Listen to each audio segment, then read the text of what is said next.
नमस्कार, मी रवींद्र बोंद्रे, आदर्श विद्यालय चिखली येथे विज्ञान 2 हा विषय शिकवतो. आदर्श विद्यालय चिखली आणि इजी टेस्ट ॲप यांच्या सहयोगाने मी आपल्याला आजचा हा लेसन शिकवणार आहे. आपण इथे 2 भाग बघितलेले आहेत, तिसरा भाग आपल्याला बघायचा आहे.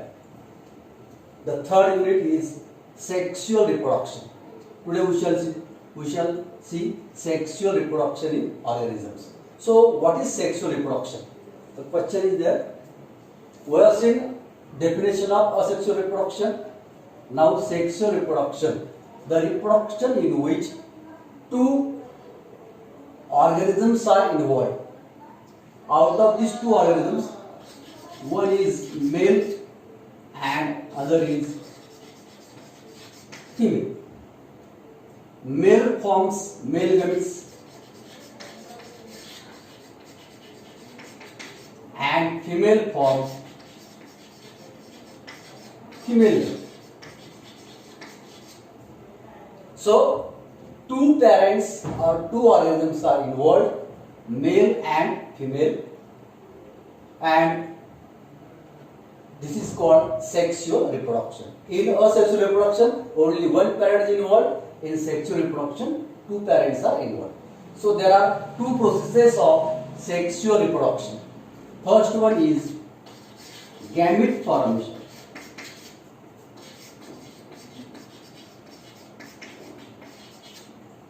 And second one is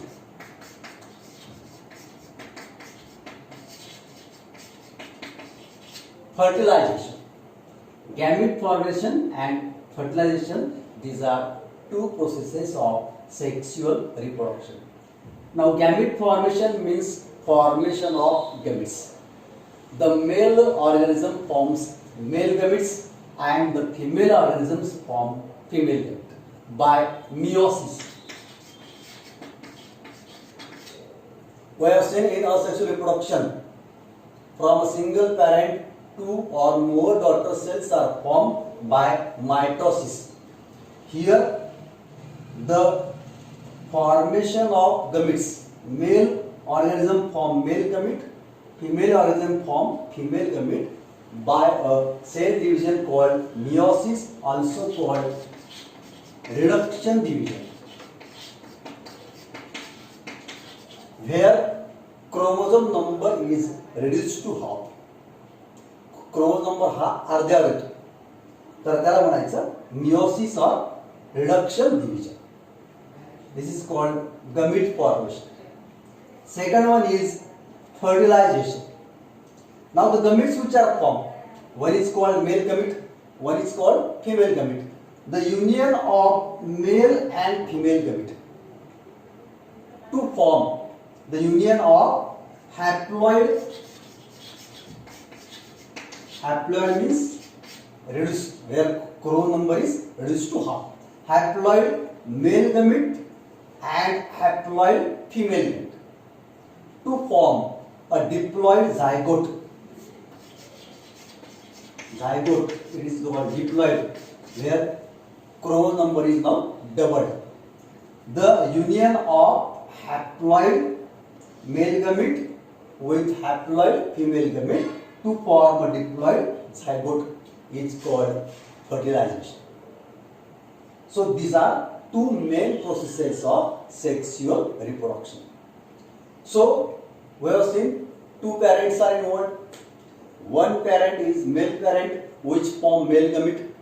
One parent is female parent which form female gamete, and this results into the genetic recombination. याचा रूपांतर काय होतं, याचा परिणाम genetic recombination, which is absent in asexual reproduction because there is only 1 parent. As there are 2 parents, the individual or organism which is formed, newly formed after fertilization, it has some characters of both parents, male and female, and some characters which are present, they are different from parents. Then what is the benefit of this sexual reproduction? It results into the genetic diversity. genetic diversity.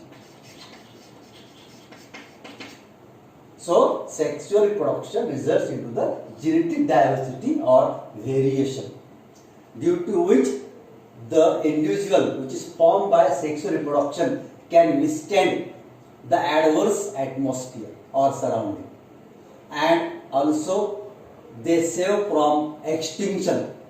म्हणजे ज्या नवीन प्रजाती तयार होतात त्या extinction किंवा नामशेष होणे यापासून वाचतात. That is the benefit of what is called sexual reproduction. So that is a general information about sexual reproduction. Now today we have to see sexual reproduction in plants. Sexual reproduction in plants. So we have seen just two processes of sexual reproduction. One is gamete formation and one is fertilization. And now we shall see sexual reproduction in plants. As we see earlier that in plants flower is the sexually reproducing organ, and the organ other than flowers, they are called as vegetative organs. We have seen the vegetative propagation in asexual reproduction. So flower is the organ which take part in the sexual reproduction in plants. So we shall see the structure of flower. As flower is the organ which take part in sexual reproduction, so we must know what is flower, which are the parts of flower, how they take part in reproduction. So structure of flower, we shall see VS of flower, vertical section of flower. So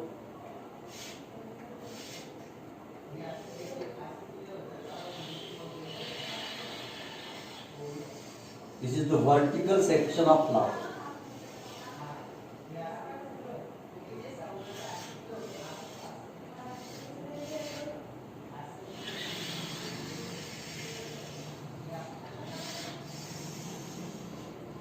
This is the vertical section of flower. We can say VS of flower. VS for vertical section. Now the flower has 4 roles. These roles are called calyx. Now this is called calyx. Corolla. Then third role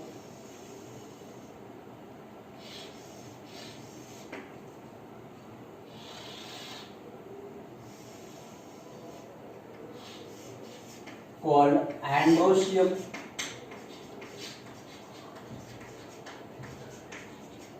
And the fourth role, this one, internal, it is called gynoecium. So a flower has 4 roles. Outer 2 roles, calyx and corolla, are called outer 2 roles. They are called accessory roles. Collectively, they are called accessory roles.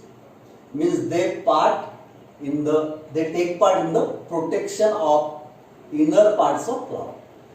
So calyx and corolla are called accessory roles, and androecium and gynoecium, they are called essential roles. Essential roles, because they take part in the sexual reproduction. So it means the main organs of the flower are androecium and gynoecium. So these are 4 roles of flower. Now the member of calyx is called sepal. The member of corolla is called petal. So when the flower is in bud condition, it is generally all buds are green in color because they are covered by outer surface calyx, which is green in color. It protect the inner parts when it is in bud condition. So the member of calyx is called sepal, and the corolla is variously colored part. Most attractive colored part of the flower is corolla, and the member is called petal. In Marathi they are called as pakळ्या.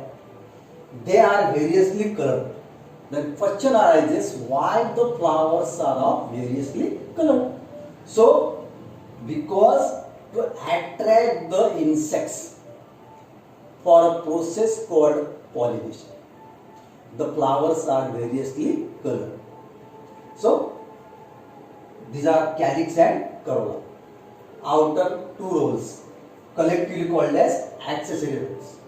Now we shall see the main part of the flower.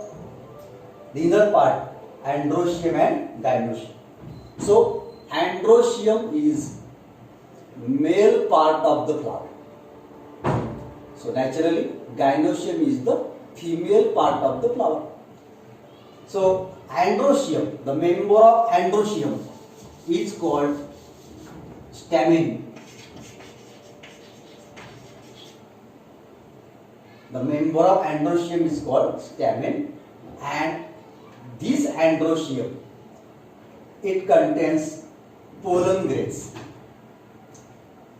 This is the structure of pushal structure.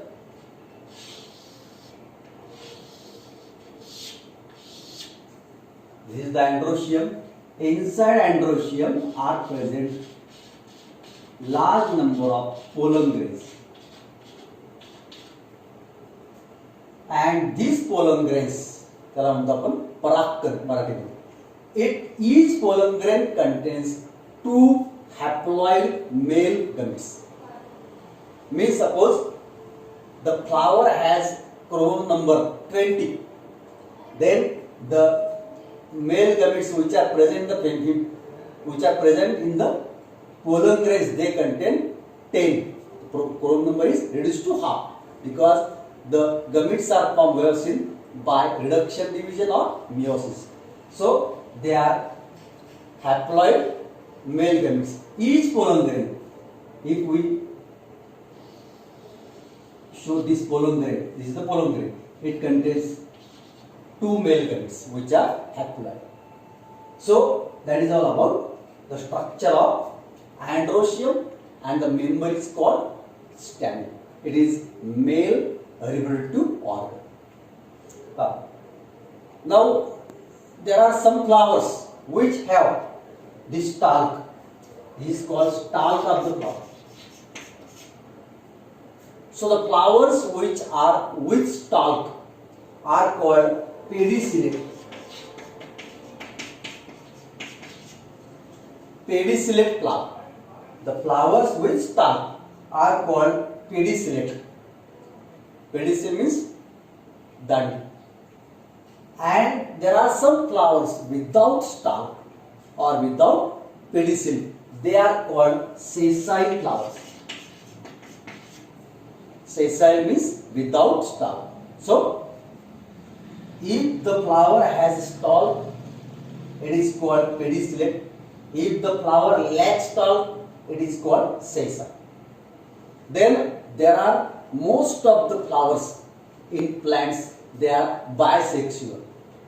What is bisexual? If both the sex organs, means androecium and gynoecium, are present in the same flower, then that they are called as bisexual. And in plants, most of the plants have flowers which are bisexual. Means they contain both the gametes or both the sex organs in the same flower. But there are some plants where male flowers and female flowers are different, and such flowers are called unisexual, but their number is less. For example, Karela or papaya. These plants have flower, but these flowers are unisexual. Then what are unisexual flowers? If the flower contain only androecium but no gynoecium, it is called unisexual flower and called male flower because androecium is the male sex organ. If the flower contains gynoecium but no androecium, it is called female flower. Why? Because gynoecium is the female reproductive organ. Okay? So in this way, there are two types of flowers: bisexual flowers, unisexual flowers. So generally, most of the flowers are bisexual. We have seen androecium. Now we shall see gynoecium. This is the gynoecium. Gynoecium, the member of gynoecium is called carpel.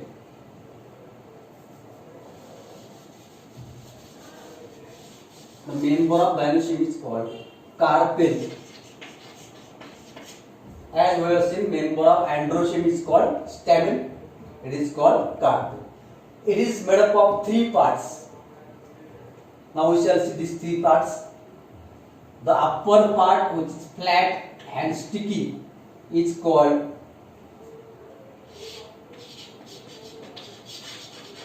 stigma. The middle long tube is called style, and the basal oval or swollen part is called ovary. So these are three parts of female reproductive system or gynoecium: stigma, style, ovary. This stigma is sticky in nature. Why sticky? Because these pollen grains, when they fall on them, to retain them, the surface is sticky. Then this style is the long tube, which is generally empty, and the basal part is called ovary, which is swollen, and this ovary contains one to many. This round body is called ovules. One to many called ovules. Now, in each ovule, when ovule get matured, meiosis or reduction division takes place, and they form a female gamete or egg cell. Egg cell, or also called female gamete, is formed, and two polar nuclei are formed. After meiosis, in ovules, two egg cells, or one egg cell or female gamete, and two polar nuclei are formed from the by the meiosis. Then next process, next part, we have seen the petals are variously colored. We have seen the reason why they are variously colored, because to attract the insects. For what purpose? For a process called pollination. Then what is pollination? The question arises, what is pollination? The process of transfer of pollen grains to the stigma of the flower. Simple answer. The process of transfer of pollen grains to the stigma is called pollination. How they are transferred? For their transfer, some media are required, some vectors are required, and these vectors are air, insect, and water for aquatic plants. These are three vectors by which pollination can be done. And this pollination is of two types. One is called self-pollination, other is called cross-pollination. Then what is self-pollination? What is cross pollination.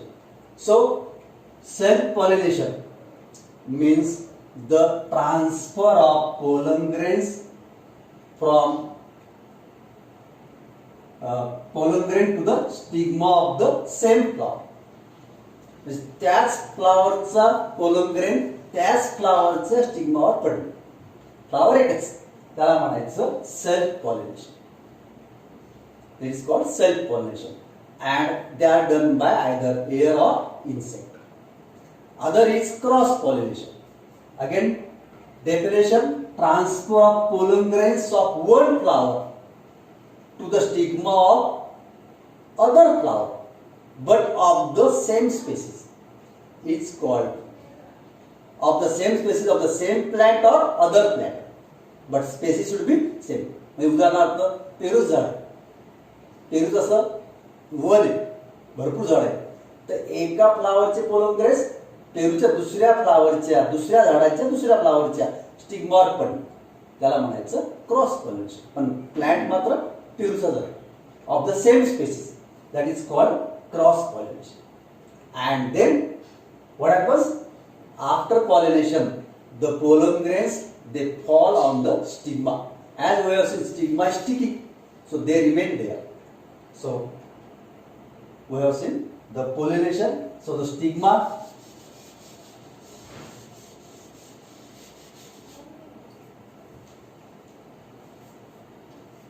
now this is the stigma as we have seen, and these are the pollen grains.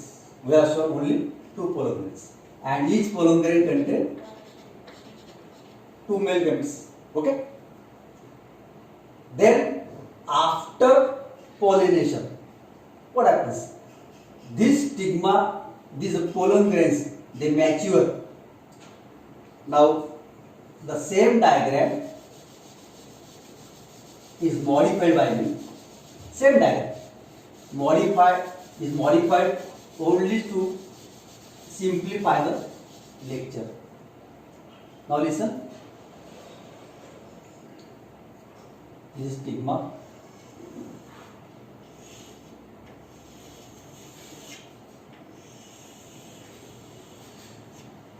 Now it is made broad. Now here, suppose this is the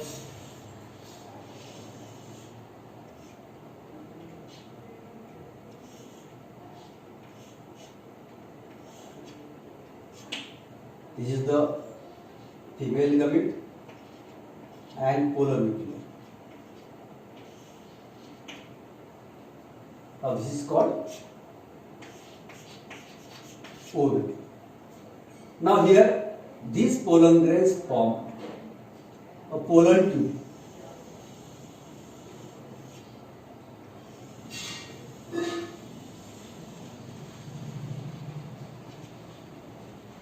This is a long tube which starts from stigma, then style, and it is ovule.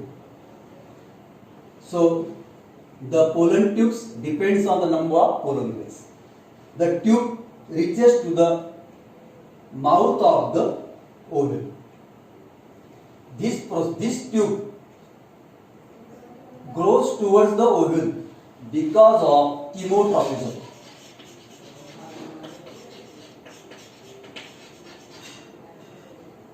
So it releases some chemicals, and the movement of a part or organ in response to certain chemicals is called chemotropism. So due to this chemotropism, this pollen tube grows at the mouth of this ovule, and these both male gametes, they reach at the top here, at the top of the tip of the pollen tube. Now here this wall ruptures and both male gametes, they combine with female gamete. So the union of one of the male gamete with female gamete, both are haploid. Male gamete is haploid, female gamete is haploid, and the union of one haploid male gamete with female gamete results into the formation of a diploid zygote. Here a diploid zygote is formed. Is called zygote. And the other male gamete unites with these two polar nuclei. The union of other male gamete with two polar nuclei to form endosperm. So this union results in the formation of endosperm. Endosperm. And this endosperm provide nutrition to the developing zygote. So this formation of zygote, union of male gamete with female gamete to form a diploid zygote is called fertilization. We have seen one of the process of sexual reproduction is fertilization. So here zygote is formed and endosperm is formed. This endosperm provide nutrition to the developing zygote. And then this zygote, now it grows by or divides by mitosis, where chrome number is maintained, there is no change, and it develops into embryo, and then a seed is formed. Here seed is formed. So the number of seed depends on the number of ovules. If there is only one ovule, only one seed is formed. For example, mango. If there is 3 or 4 ovules, then 3 to 4 seeds are formed. For example, apple. But if number of ovules are many, then many seeds are formed. For example, tomato. Okay, and then this ovary develops into fruit, and then that is the complete sexual reproduction ends. So in this way, that is all about sexual reproduction in plants. So after formation of seed, these seeds grows in the fruit, then it fall on the ground, and then this seed germinate into new plant. So when the seed germinate, when it get suitable atmosphere, water, air and soil, then it germinates and then a new plant is formed. So this is called germination. So that is all about sexual reproduction in plants. Thanks.